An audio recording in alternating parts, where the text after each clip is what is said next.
Are you here? Well, by sheer virtue of you hearing these words, we know that you are here, tuned in. Episode number 998 of The Paul Leslie Hour, featuring our third interview with singer-actor Robert Davi. You can see Robert Davi in Bardejov, a new movie that tells the true story of a little Jewish town in Slovakia and their fight for existence during the Holocaust. Bardejov will be released on video on demand March 19th, 24. You know, you can assist the Paul Leslie Hour in our ongoing effort to help people tell their stories. All you need do is visit thepaulleslie.com/support, and we thank you. Now, buckle up for this interview with Robert Davi. Here's a disclaimer for you. Robert was in a peculiar mood at the beginning of this interview. We'll cover a lot of topics in this episode. Let's hear from a guy who's never been afraid to speak his mind. Robert Davi.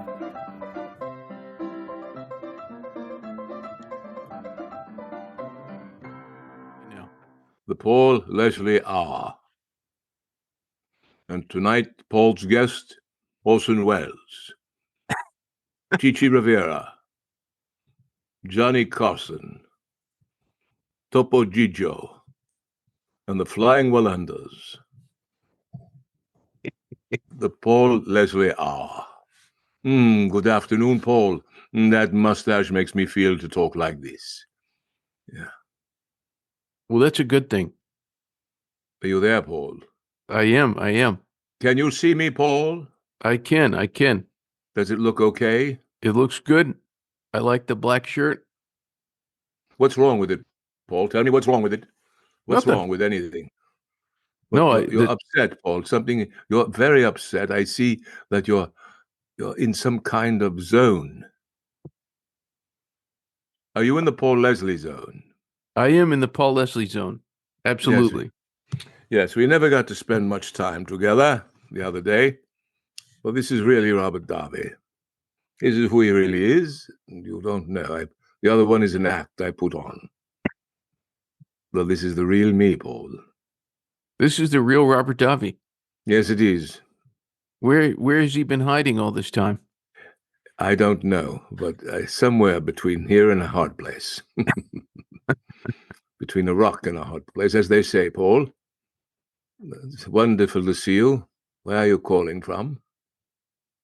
I am in beautiful Charleston, South Carolina. Yes, I have relatives there. I have a cousin that's there. His son is there. Charleston's lovely. The airport there is lovely, by the way. Nice mall kind of. You can buy lots of nice things in Charleston. Eat some interesting food. Oh, yeah. I packed on about 10 pounds when I moved here. I know, understandable. I did so when I moved here to Anchorage. Anchorage? Yes, that's where I'm now, located in Anchorage. I thought you would be in someplace warm. Well, you know, Paul, wherever I am, it's warm. I generate a lot of heat. Aha. Yes. What can I do for you today? Well, I thought we would get into a little Q&A. That's fine with me. It's okay with you. A little sip of Java to begin the day.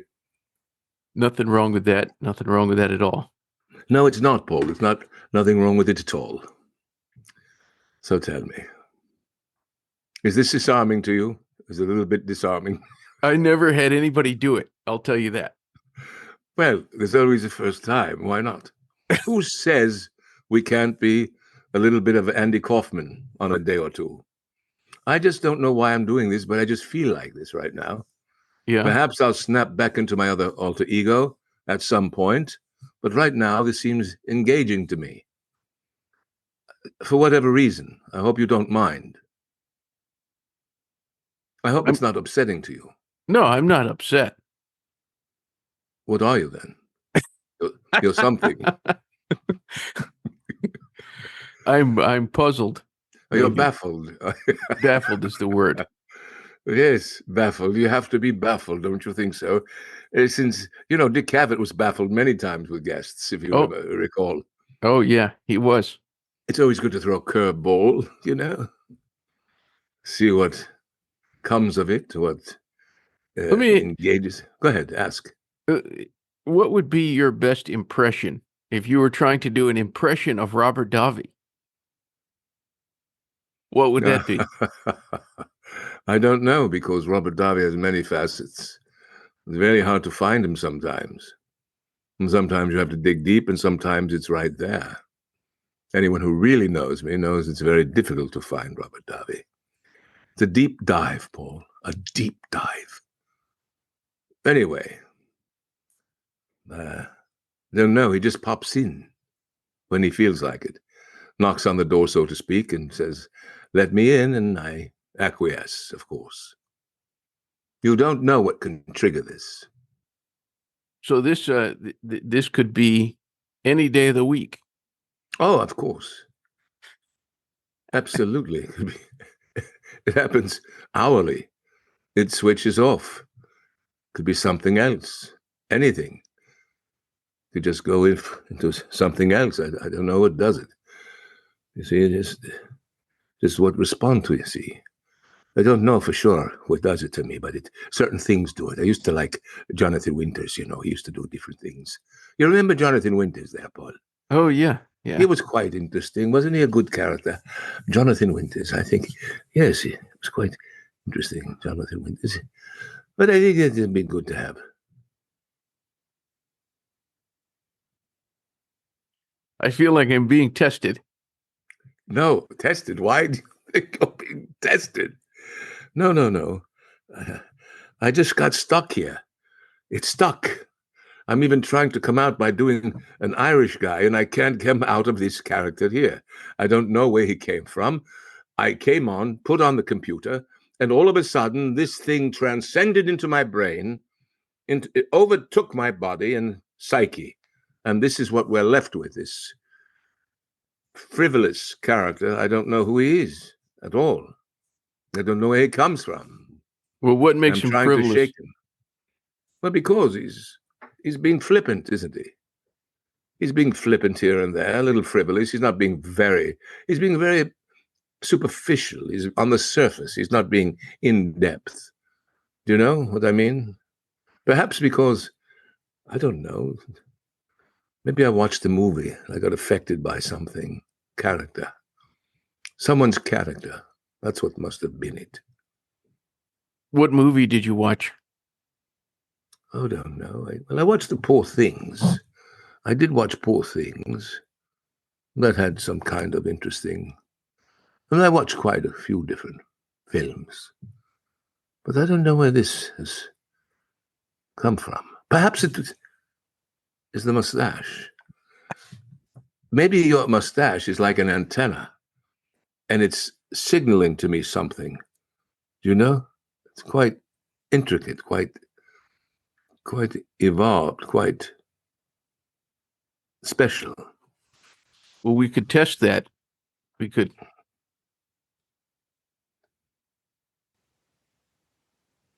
Who are you now? Well, I still see the. Well, I'm still the same character, if you ask me. Actually, I'm still the same guy. But that was very good testing. That was a good attempt at it. You'd have to untwirl it, maybe chop off the ends, shave down a bit, and then maybe something else would happen. But I don't know.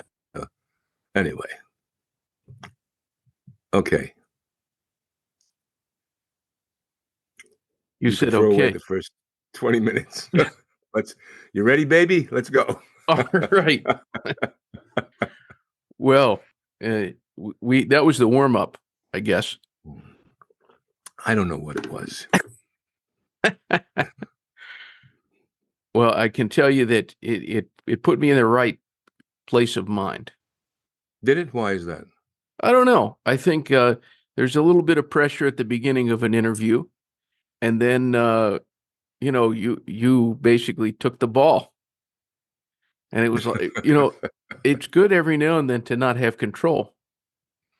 Yes, it is. And then I just thought, let's see where this goes. You don't want to do that because it can go on for days. Trust Yeah. me. Yes, you'd be here till midnight. Well, Robert, this is our third interview. Yes. Quite interesting, isn't it? It is spanning, I think, 11 years now. And 11 years. you've always been someone who isn't afraid to speak first- his mind. You've done how many interviews? Well, this is episode number 998. Oh, 2 more to be 1,000. Why don't we wait for 1,000? You should have told me that. Who do you have for the 1,000 coming up? I don't know yet. See, I should have waited. I should have waited. But I realized if I did that, then I wouldn't be able to get anybody to come on because everybody would want to wait. That's true. That's true, but now I know it's 998. 2 away from 1,000. Damn. 1,000 is a big number. Yes, 1,000. That's over 11 years. Well, 11 years since our first talk, but yeah, it was I think in 2000. I want to say 2012 or 2013. Back on the radio. Back on the radio. What radio was it? At that time, I think I was on a station in Northeast Georgia. As I recall. Yep. And where were you born? I was born in Grand Rapids, Michigan. Michigan. And did Yep. you always have this idea or dream of being a Dick Cavett type? No, I think when I was really maybe 10, 11 years old, I was watching a lot of late night television. And one of the shows I used to actually watch, which it was so interesting to me when you said that I reminded you of Dick Cavett in some ways, because I was watching Dick Cavett when I was like 11. I would watch reruns and I would get up in the morning and my parents would, want to know what it was. What were you doing all night? We heard you up. And I would say, I was watching Dick Cavett. Dick Cavett. How cute.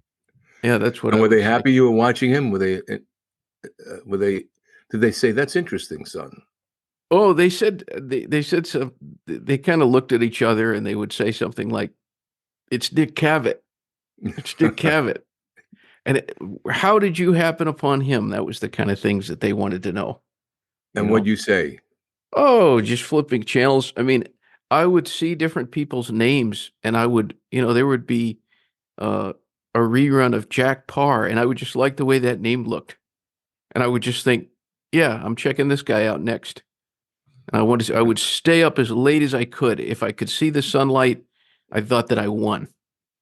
Yep. And that led to Paul. So then, and what were your parents' names? My dad's name is Paul. My mom's name is Sharon. Are they still around? They are still around, yes. So they're watching your shows. Sometimes they catch them, yeah. Interesting. Yeah. And they're probably watching this one. Perhaps. Hello there, Paul and Sharon. Godspeed. Good to see you. But so, all right. So this was, you were like 11 years old and you were watching these shows. And then what made you throw your hat in the ring? What was that moment? Well, I had written an article about a station, Radio Margaritaville, and I interviewed the program director, but it was just like a print, article. And I told the program director that I wanted to have a show. And so he gave me a slot. No experience. I'd never been in a recording studio or anything. How old were you? I was 22 at that time. Did you love it? I loved it right away. I didn't. Yeah. I just wanted to do that then. See that? So then you went on and did radio. Hmm. And then when did the Paul Leslie show begin? Well, I started doing the podcast 2017. So Okay. this 998 episodes has been since 2017. Ah. So And you got married around then. 2015, the last day of 2015 was when I got married. Right. What's your wife's name? Karina. Karina, that's right. Karina. Tell her I said hello. I will. See? Absolutely. So you could save this for the 1000th episode. Paul Leslie interviews Paul Leslie.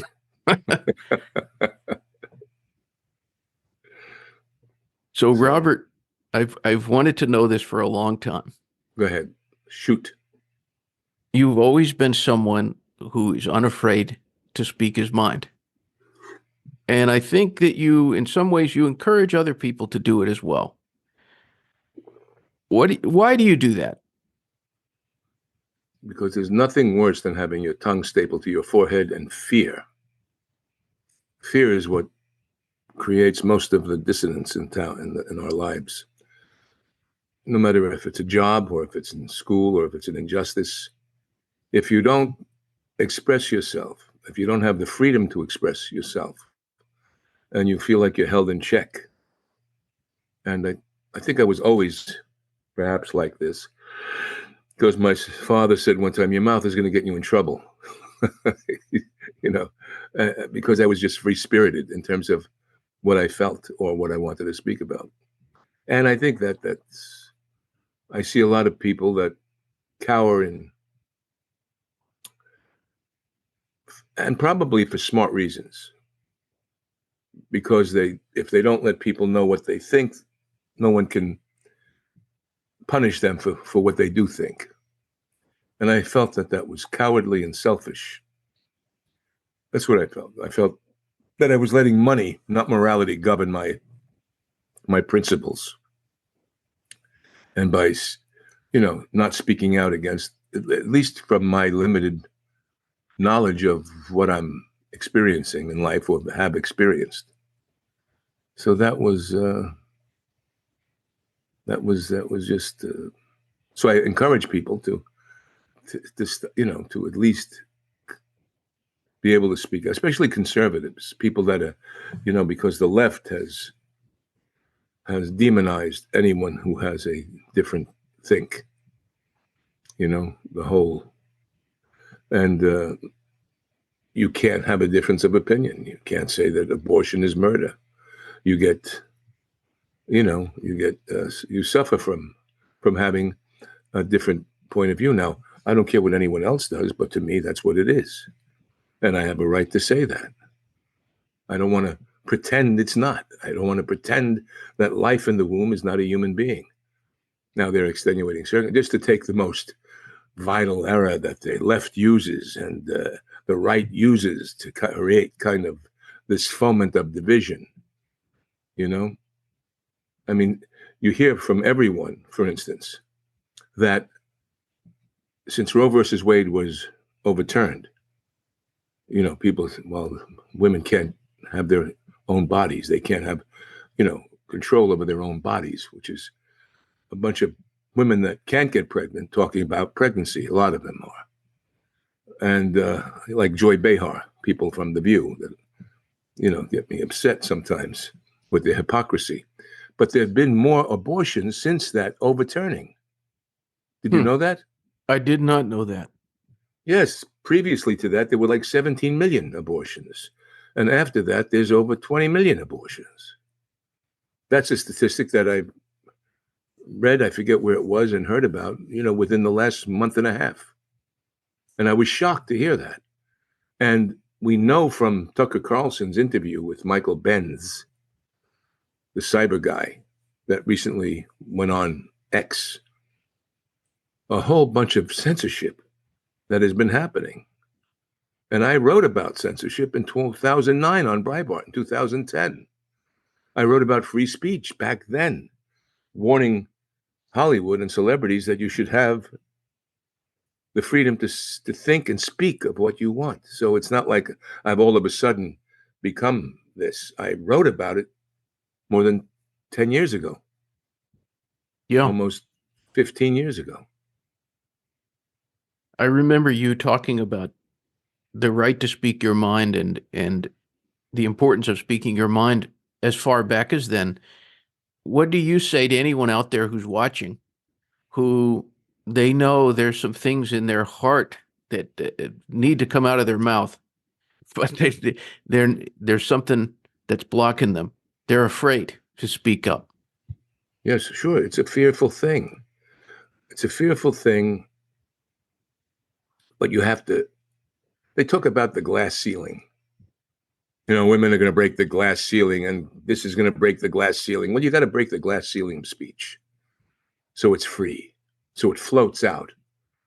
Not hate speech, but honest, passionate speech. You should be able to express yourself, and your ideas based on your morality and based on your education. The problem is it's not. It's frustrating because there's so much misinformation, disinformation, and the demonization of different think. Because I could think differently like this, and you could be my best friend. You could say to me, well, I disagree, Robert. You know what I mean? I think women should have of course they should have respect for their bodies. But from what I understand, the DNA of the baby is different. Just let's take that issue, which is going to be an explosive issue in this election coming up, because the left has co-opted that, and they have a lot of women wearing vaginas on their heads, screaming about their body rights. And I think it's a bit manipulated, a bit agitpropped, because nobody's saying you can't get it. Judging by the 17 million in the States that were before Roe, and now after this Roe thing, there's 20 million. So where's all of a sudden? It would go down to zero. Oh my God, no abortions. No one had an abortion. And then you have to say, well, all those rape, all those kids, was there something wrong? So I think, they talk about climate, but they don't talk about human life. And that's a hypocrisy to me. So worried about climate. Oh, we got to be careful. And I'm a believer in the environment.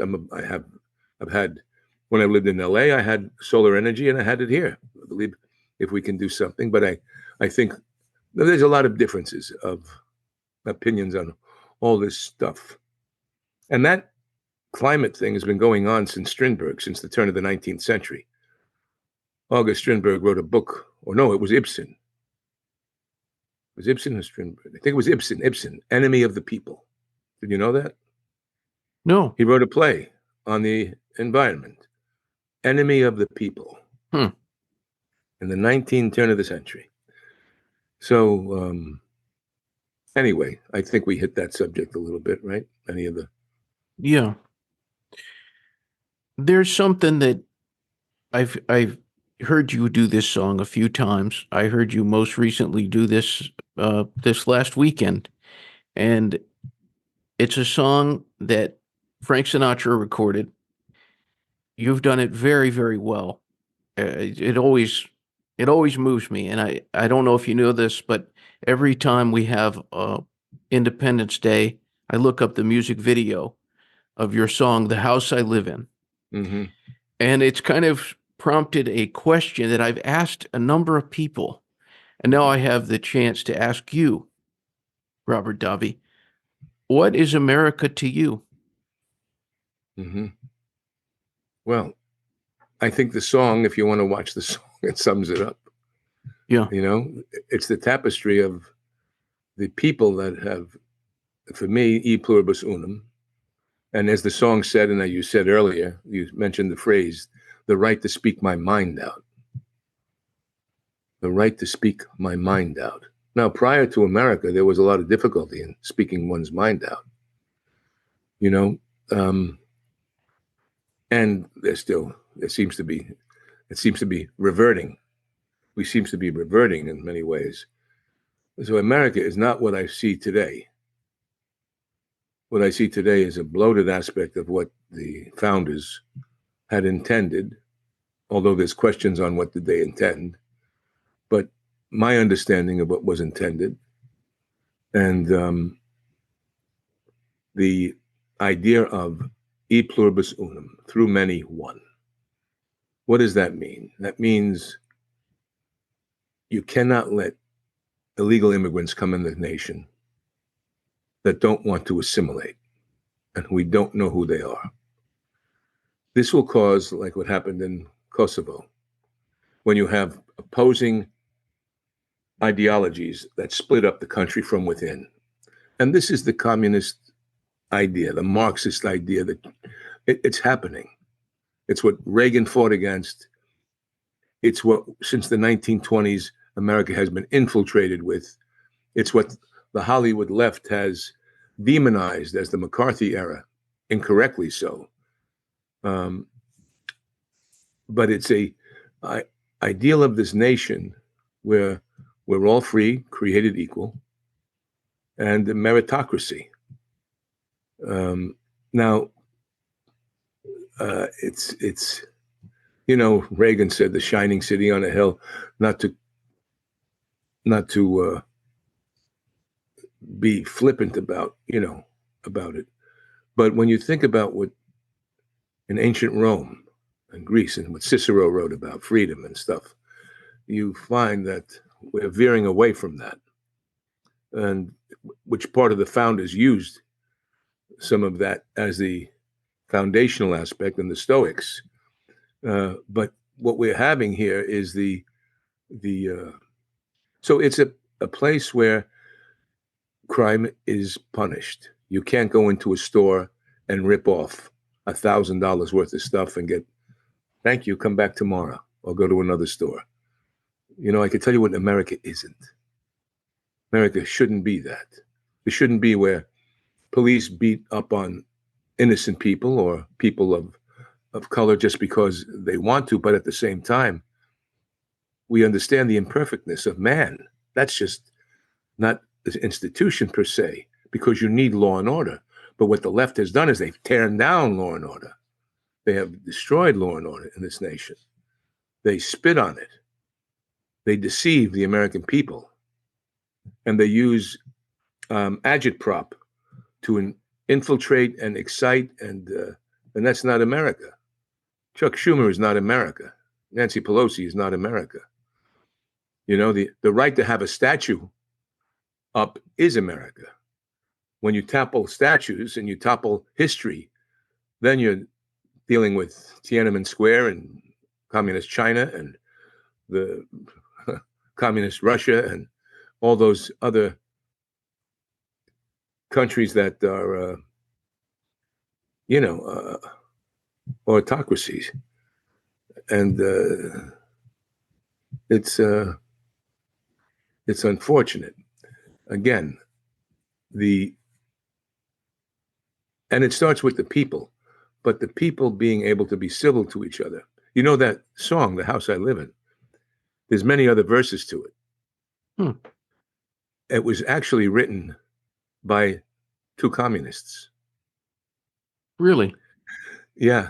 And you can imagine why, because the house I live in, you know what I mean? It has that universal theme, which there are some aspects to that philosophy which are good. You know what I mean?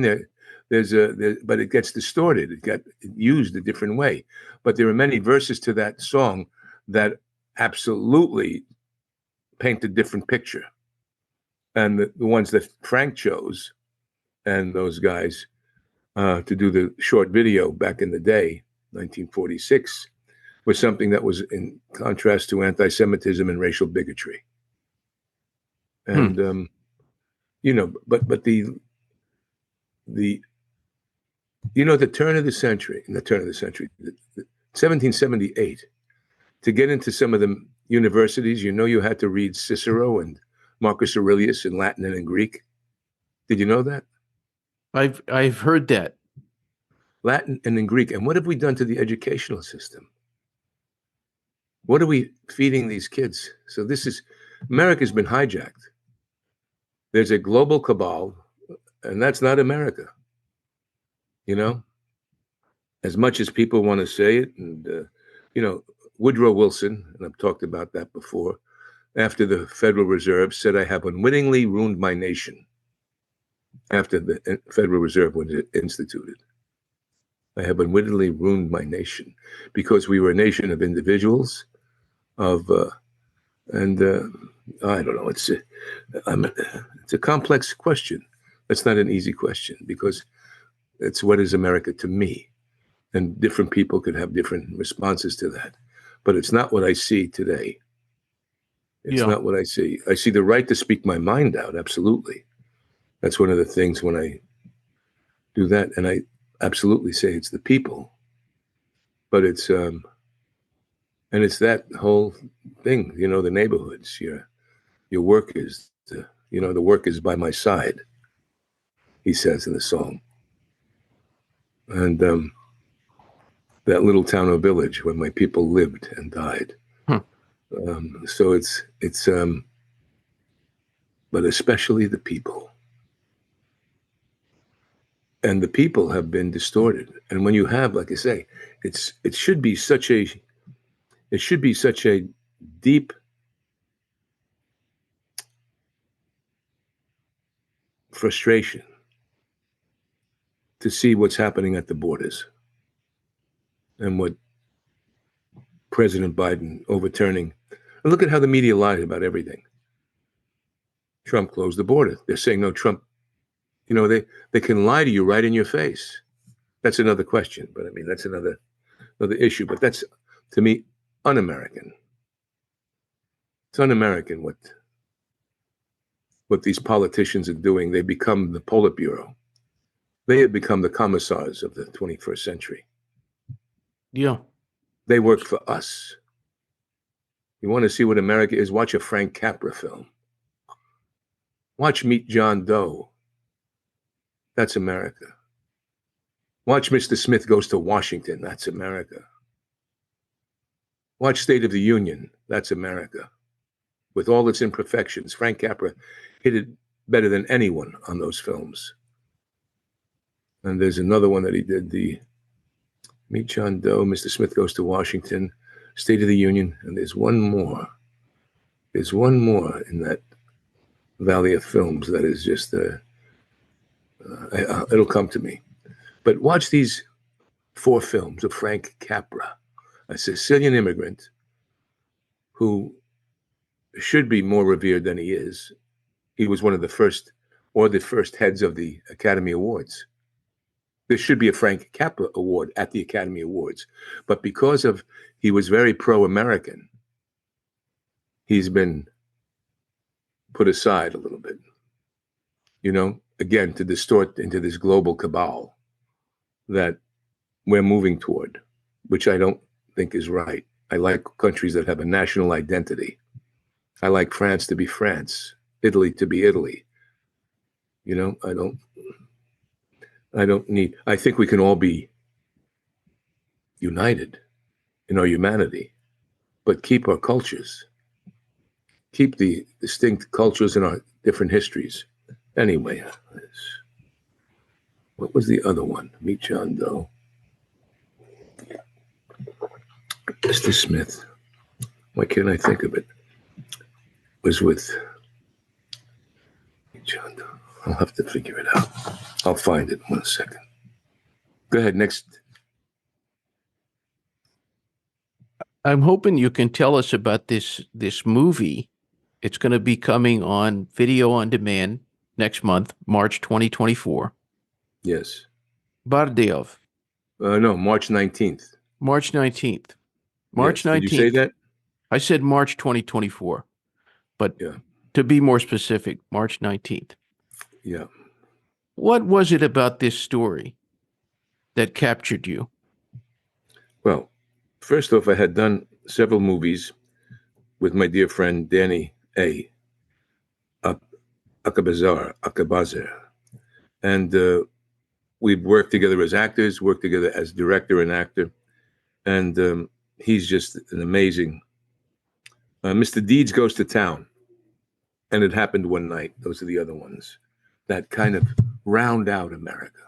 And these are made in the 30s and the 40s.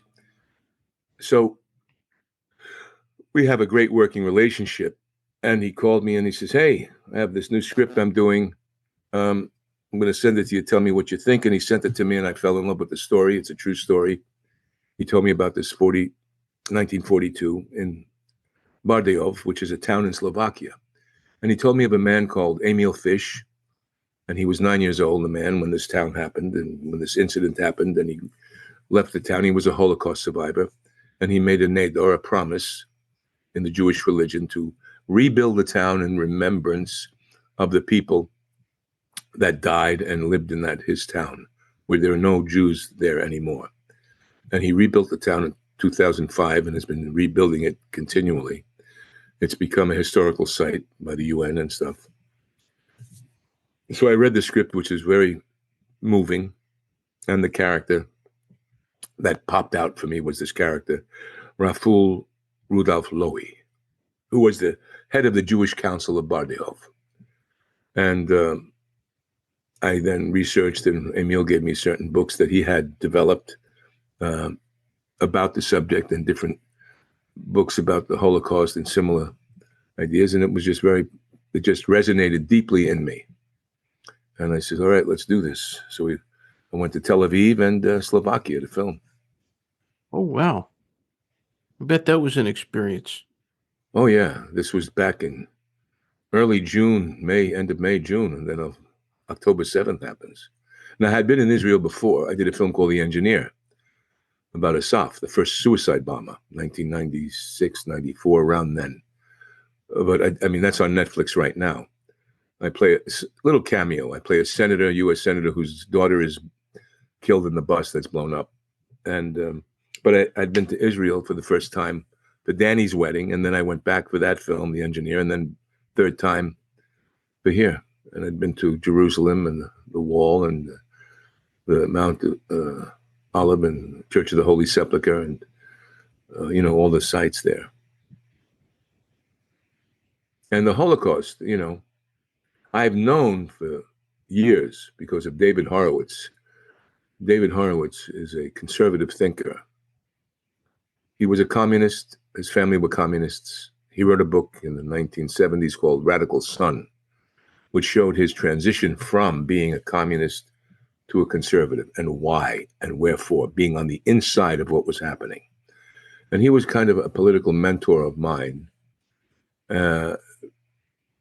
I'd go to the lectures that he had and the people that he had speaking and the books that he had, like Victor David Hansen and many, many intellectual people. And he was talking about the anti-Semitism, the rise of it, back in the mid-90s. He had a thing called the Wednesday Morning Club in Beverly Hills. And it was a group of conservatives that would go there and discuss and think. And anyway, now it's called the Freedom Center. But yeah, so it was just a very moving story, and a wonderful character who was defiant. He showed defiance. In his history, he was arrested and beaten, but he kept going. And we don't show that aspect, but we do show his defiance. And we show them, they mention his, getting arrested again, but he stood up for what he believed in and helped save these people, these young girls. Robert? He was part of the resistance also in Slovakia. Robert Davi was, for you viewers, be warned, Robert Davi was in a weird mood for the beginning of this, yeah, and that's why. Yeah. Maybe I should do different character now. Maybe I do Greek. Maybe I do Greek guy, Paul. What do you want to ask? I'm here. I do Greek guy. What? Dantelo di bota mi favane kenen and Emilefros, I tell you. Right now. Zorba. Let's go, Paul. Shoot. Next question. What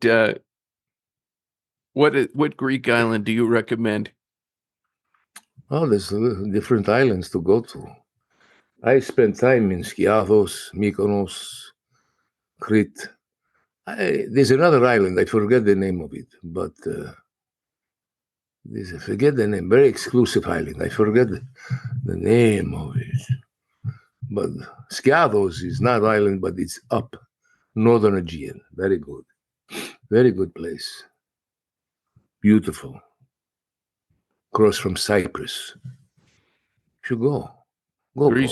Greece is Take wonderful. You been to Greece? I've been to Greece, yes. Where did you go to Greece? I was in Katarina. Katarina. Yep, this was early on when I met Karina. When you met Karina, she loves Greece. She liked Greece, huh? Yeah, she's got a lot of Greek blood in her.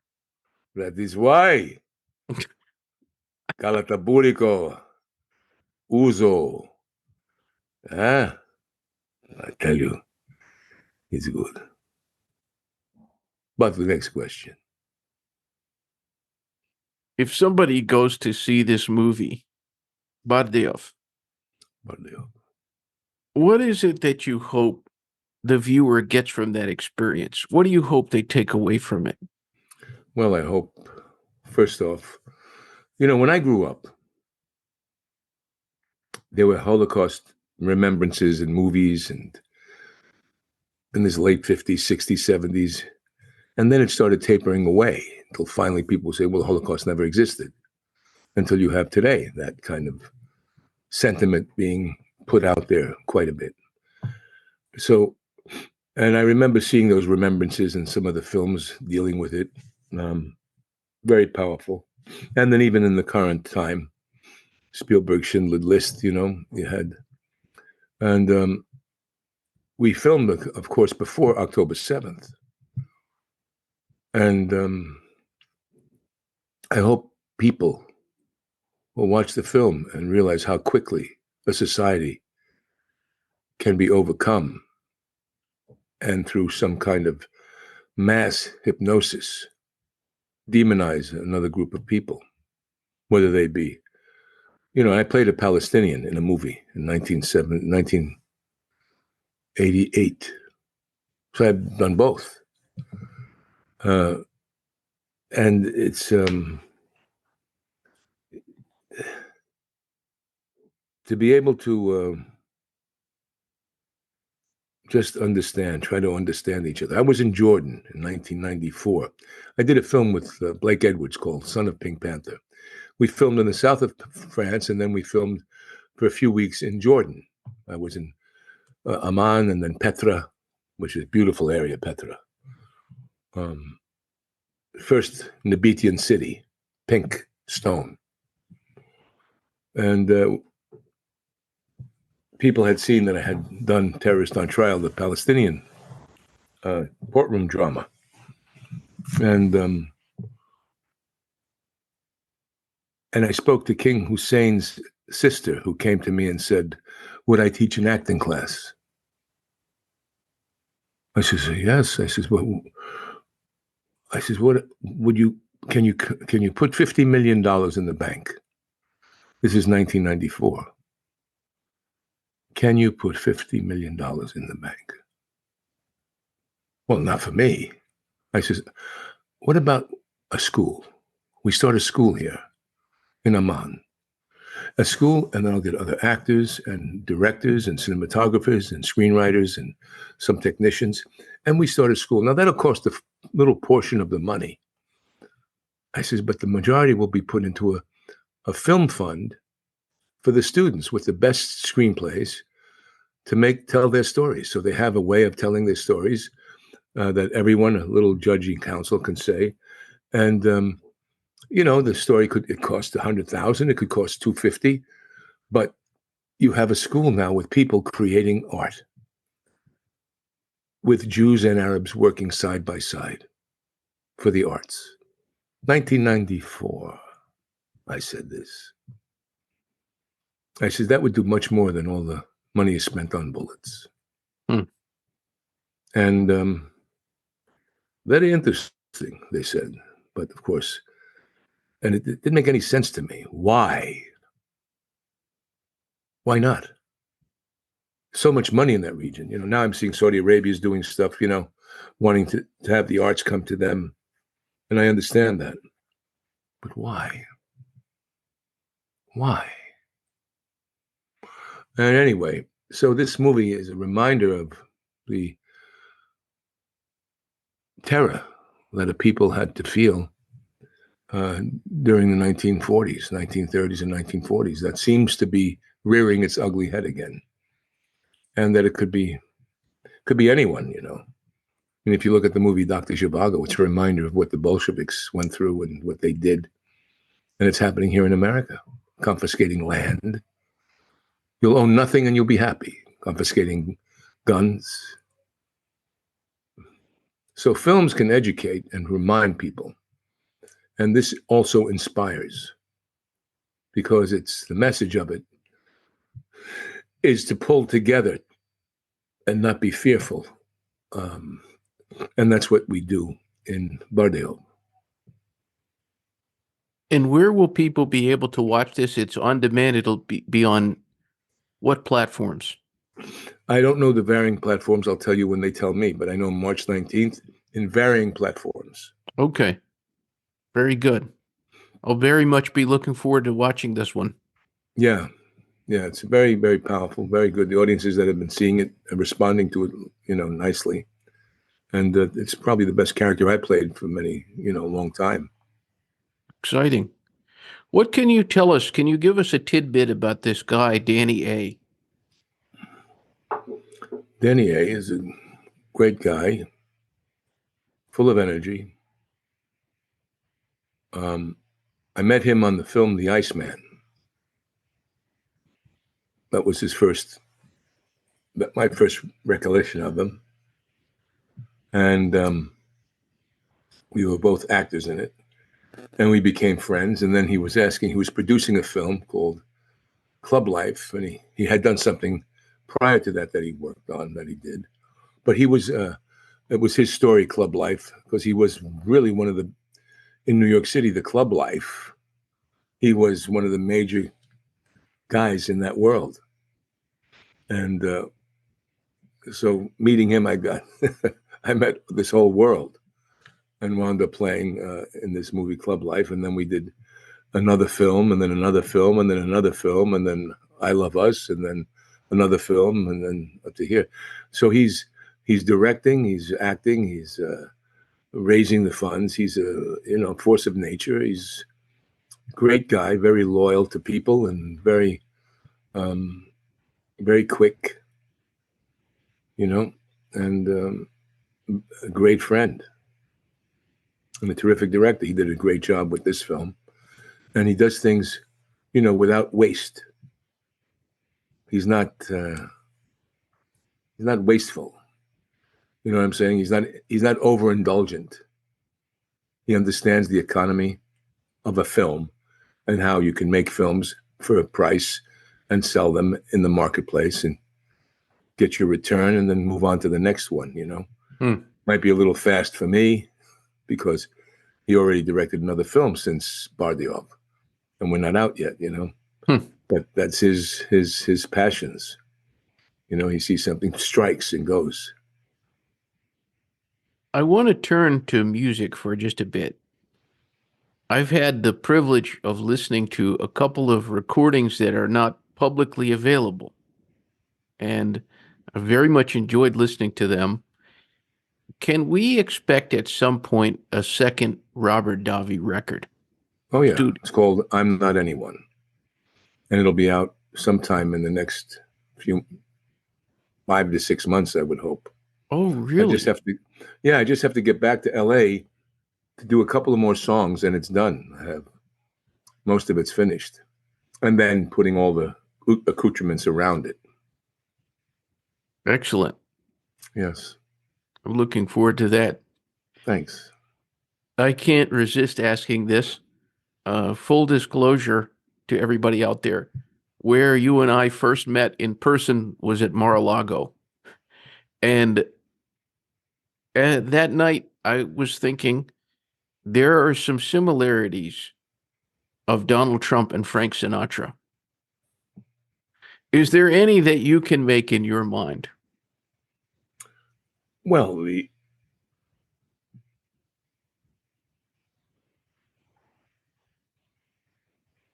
obvious one of speaking his mind. You know, he didn't hold back. Sinatra did not hold back. And you know, when he was in Australia, and his disdain for the media, for certain media people, the same thing. You know what I mean? He would absolutely come down on them on the stage. His loyalty, wanting the fierce loyalty of people,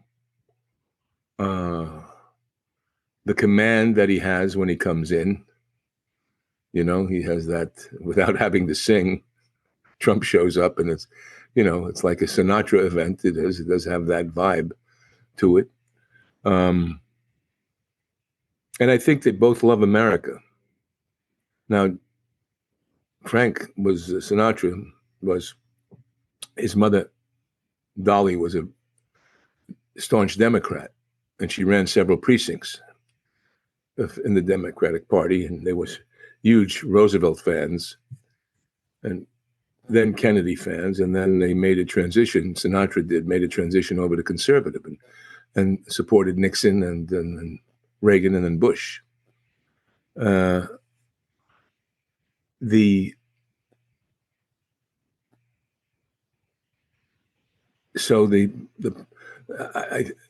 think the politics would be somewhat similar. Now, they had a falling out. Elliot Weissman, who was Sinatra's manager, there was a falling out with Sinatra and Donald Trump over an engagement at Trump's Taj Mahal in Atlantic City. And I guess he was trying, you know, Trump refused to pay for some excess or who knows what. Nobody knows the real story there. But then from that, Elliot Weissman said, well, Sinatra didn't like Donald Trump, and he would be, you know, upset with him. Whether that is so or not, I don't know. It's spoke about, but both had their people that love them and also they're detractors. And both have, so there's those similarities of them, you know. Both like beautiful women. Right. There was controversy with women with them, you know what I mean? Controversy with the press with them. Unfortunately, I used to be played on Seriously Sinatra. And I think it's something that I don't think, because I did my first film with him, I don't think he would have tolerated the daughter taking me off the air because of politics, because I speak my mind out. Yeah. And that was another thing, you know. Now, the other thing, and people that love Frank Sinatra, some will just be cringing to think that there were similarities in terms of that. And Frank was, you know, he cared. Much also the charity things, quiet things he did. They called Sinatra Mr. Anonymous in terms of charity. And you can find many instances where Sinatra did things that happened for people that were anonymous things, and he didn't take any credit for it. It was from Mr. Anonymous, or it remained anonymous. And great speech by Richard Burton, the Mr. Anonymous speech. Do you know it? Yeah, I remember you actually I did. You recited it one time. Yeah, I did it on my show. Yeah. And I do that periodically, that speech. And Trump has been known to do things like that, help people, and, you know, he gets accused of not.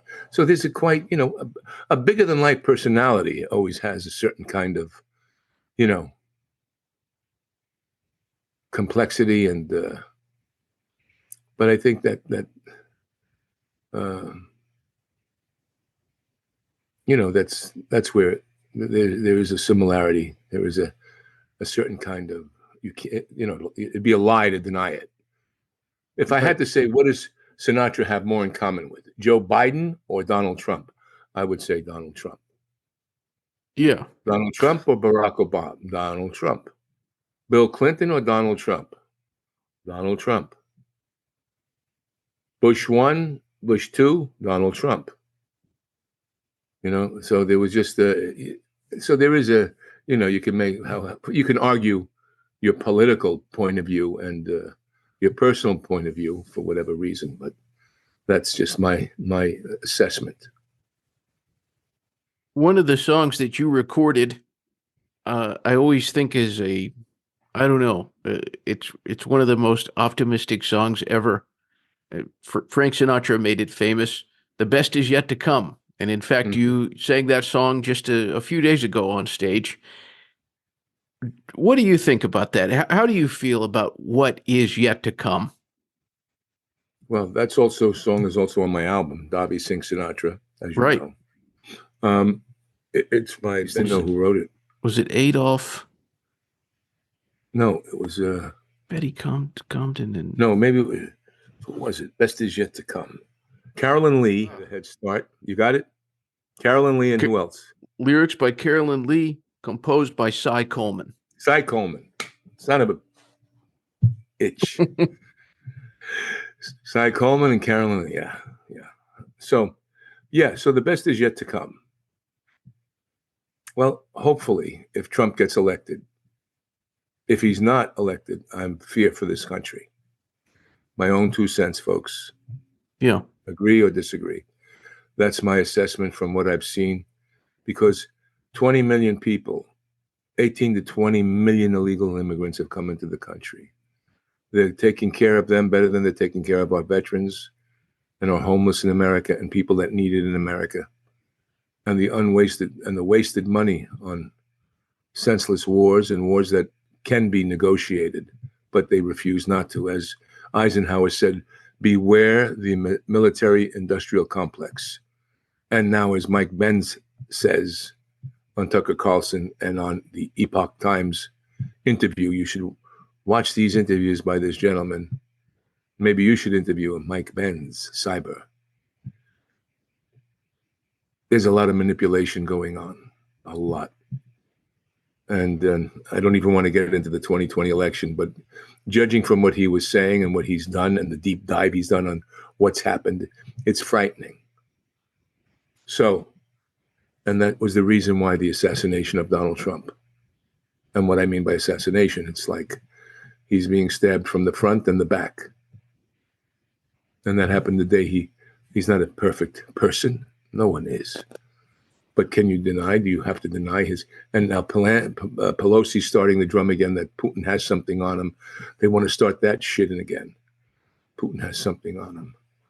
And, look, they've got stuff on Biden. I directed the movie My Son Hunter. You want to talk about corruption and the Chinese and all the other crap? Pelosi's, don't let me get into it. Yeah. It's disgusting. It's disgusting. They got fat off of the American people. These politicians are no good. And Pelosi's Italian, and I'm saying it. What do you think people can do in the year ahead? They better go out and support Donald Trump and stay with it. I think they have to not listen to the white noise. Like, listen to Nikki Haley go on and on about these 2 old guys. Well, you know what, Nikki?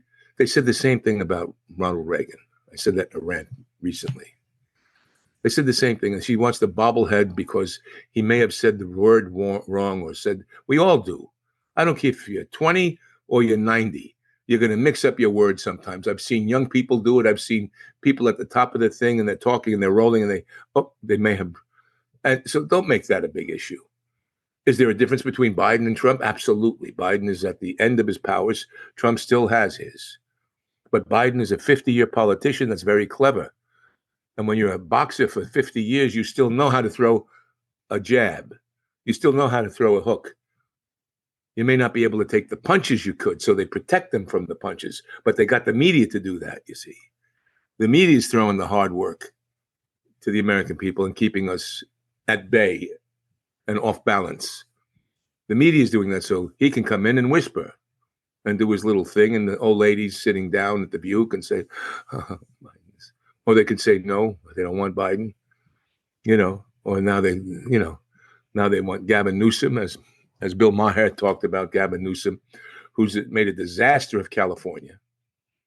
Gavin Newsom is a product of the Browns, the Pelosi's, the D'Alessandros, and the Gettys. People don't talk about it. He was raised by the Gettys. His father was the financial advisor to the Gettys. Pelosi's like a nephew. You know what I mean? So this is a guy that at the French Laundry, when everybody else was to stay home, he had a dozen people at the French Laundry at $1,000 a head or whatever the hell he paid for it. These are the commissars. They join the political class because they are like the Roman Senate.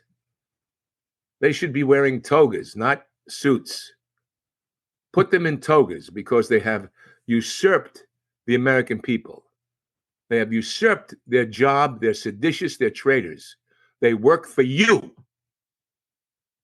We should be strutting around telling them what to do. And we don't. And that's the problem. And Trump comes along and pulls the rug from under them and their whole game. And it's very nerve-wracking because if he really does it, they're going to have hell to pay. Hell to pay. It's what they did to Ross Perot. Remember when Ross Perot said, I got to get under the hood to see what's going on? He had 20%. It's what they're doing to Robert Kennedy Jr. They're assassinating him. They won't even give Robert Kennedy Jr. protection. Yeah. How absurd is that? 2 family members assassinated. And Robert Kennedy Jr. can't get okay to have protection, but yet we're sending billions to Ukraine and billions to here and billions to there and billions to now the illegal immigrants. We live in a corrupt society. Watch the film Network along with those Frank Capra films. Feels like Peter Finch. I'm as mad as hell and I'm not going to take it any longer. It's all in that. It was prophetic what Peter Finch did. It's all in film. It's all in film. It's almost like a Twilight Zone. You see films and you see what society's going to do and where it's going to come to. Yeah. Anyway. Yeah, over the last few years, I found myself increasingly, I'll watch television and it'll be the news, and I swear that I'm hallucinating. Right? Yeah, it's just the Twilight Zone. Yeah. You go, what? Wait a minute. Did I just hear her say that? Yeah. Wait, did that just... But that's antithesis to what I've understood in life. Are they... What? Yes, it's, we can't talk about who shot those people because they're a person of color. But if he's a white boy, you're going to pound into it. There is a concerted effort to destroy the white man. And then I saw, and I'm so sick of this slavery issue, so sick of it. We got to bury that issue. They got to get a big bulldozer, a big ash pit, and throw the slavery issue into it and cover it up so people don't talk about it anymore. I saw a video of these young babies in Africa, the Congo, being put or carried in these burlap bags by women and by other people. And these men stopped them and opened the bags to free the children. And I don't have a clear understanding of what was happening, but they were either going to be sold as slaves for the cobalt mines for batteries, or they were sex slaves. One or the other in the Congo. And that made me reflect, and I wanted to say, and it made me so angry because we hear about reparations. And my comment to everybody was, would you rather be in the burlap bag or in America? When you talk about slavery, and it was coming from Africa in this day and age, not 500 years ago when slavery was, and they want reparation and this and that. And we're sold this bullshit by the left. And our black brothers and sisters get hoodwinked into it, bamboozled into this victimology. There were more lynchings of Italians in 1886 than anyone else. Italians were called lower and dirty than the Negro in 1906. I'm not saying that there's things we've grown. we've grown, but the last few years we've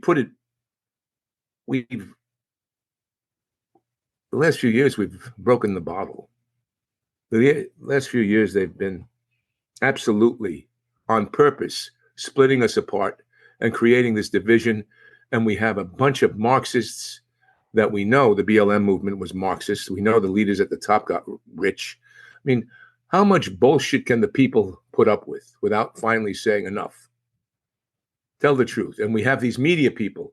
These people will go on the media on CNN or MSNBC or Fox, or wherever they're going on, and nobody will confront them, really confront them. Say, excuse me, man, but you're being dishonest to the American people. No. You're going to be quiet for a second. Here's what I'm going to tell you. It's when Haley goes off and says this and that about Trump and this. Trump was revered before all this bullshit, before he ran for office. People maybe didn't like his style, didn't like that he got up on them on other things. And a businessman, I could tell you a million business guys that people talk about, Hollywood guys that people liked and didn't like. And I had a producer one time, very famous producer, said of another producer, well, he'd stab himself in the back to make a better deal. It's the way of business. Business is that. Business is that. We're going to pretend it's not. It's not a monastery. And even, even the church has corruption. Churches and have life. We're human. We're fallible. Anyway, gets off the. Well, Robert, are you personally optimistic? How do you feel? I pray. I'm optimistic if the American people pull together. So, got to pull together. You got to say to Haley, get out of the race. Get out of the race. You got to say to the Lincoln Project and those rhinos, you're full of shit. You got to be that direct, that frank, that honest. Because the American people are sitting there going, they hear that and they go, oh, he's terrible. Do you believe what Trump just said? And you got the people of The View that need to, I want to go on The View. I challenge the people of The View. I want to go mano a mano to Joy Behar and the rest of you guys. Put me on there. Put somebody with balls on your show, girls. I'd like to teach you a few things. Okay, Joy, instead of the crap you're feeding those women in the audience. All right? You feed them a lot of manure. Let's have a guy come on the show that's going to confront your nonsense. Not just let you spew forth your crap. But they wouldn't do it, which is fine with me anyway. Smelly geese. Well, they can find you if they want. They can see your. You could admit anything you want on this. Find your many tweets. What'd you say? They can find your many tweets and reply. I'm sure they can. Paul's going, this is an entertainment show, Robert. Stop it. It's okay. It's okay. We've gone all over the place here. You're going to edit, right? You're going to do what you got to do. We'll talk about it. We'll talk about what we should do. Well, you tell me what you like. I say we leave it. Okay, so leave it. We leave it. I always like to let my guest at the end, I give them the stage, so to speak. Very open-ended. We've covered so many topics. What would you like to say to anybody who's tuned in with us? The best is yet to come. And you got to pray. You're going to have faith. At the end of the day, it's, and I might wake up tomorrow and feel totally different. But, or have it's around the same, I'm consistent on that ball. But I think it's, I think you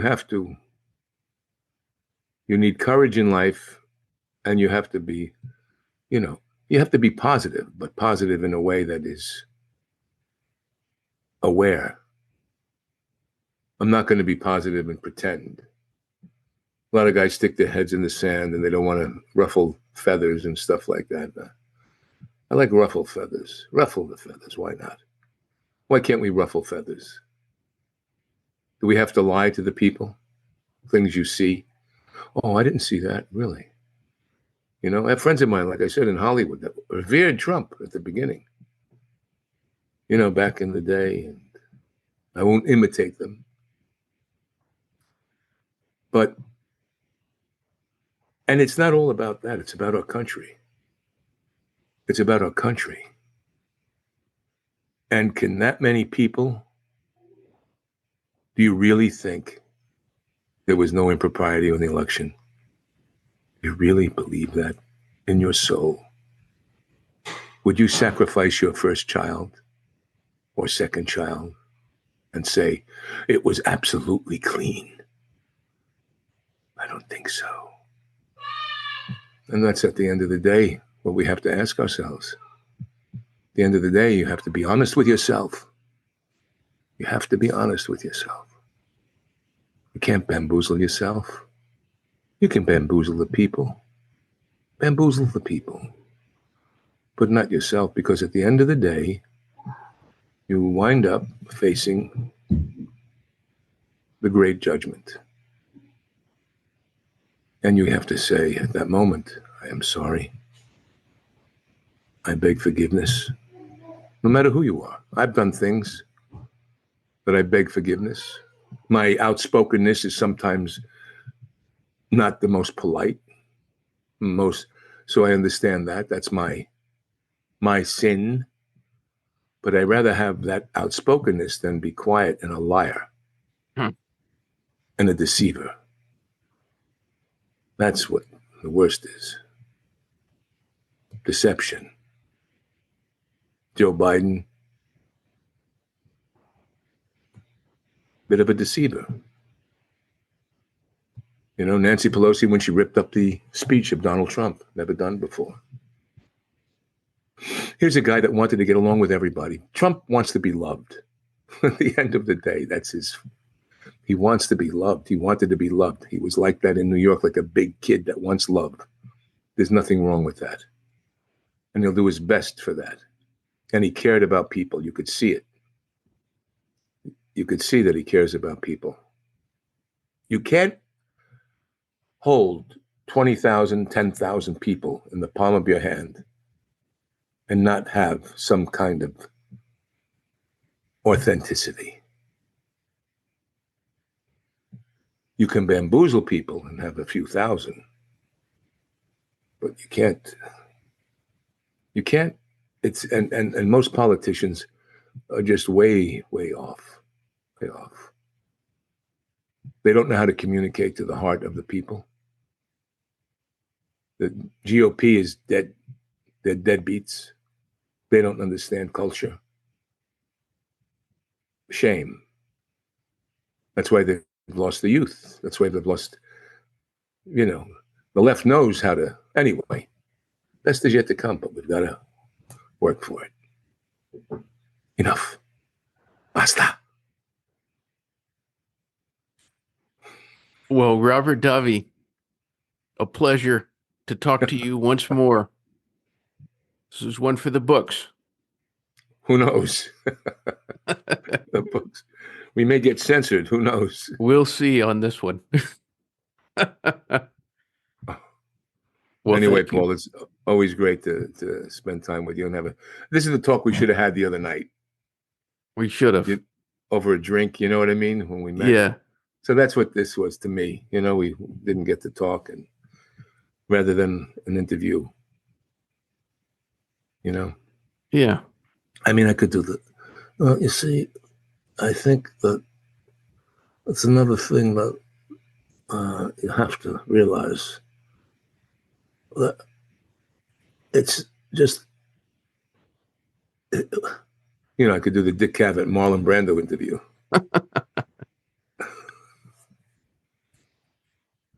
Well, Robert, a great pleasure.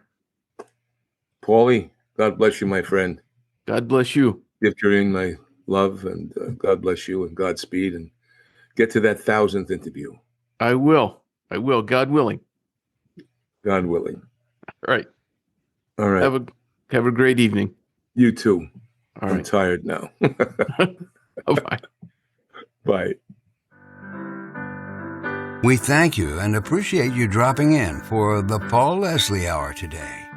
You know, you can help the Paul Leslie Hour in our mission to provide independent media content like this by visiting www.thepaulleslie.com/support. We truly thank you. This is your announcer speaking. Performance of The Entertainer intro song and Corina Corina outro song, courtesy of John Primorano. Well, that's it for today. So until next time, be safe and be good.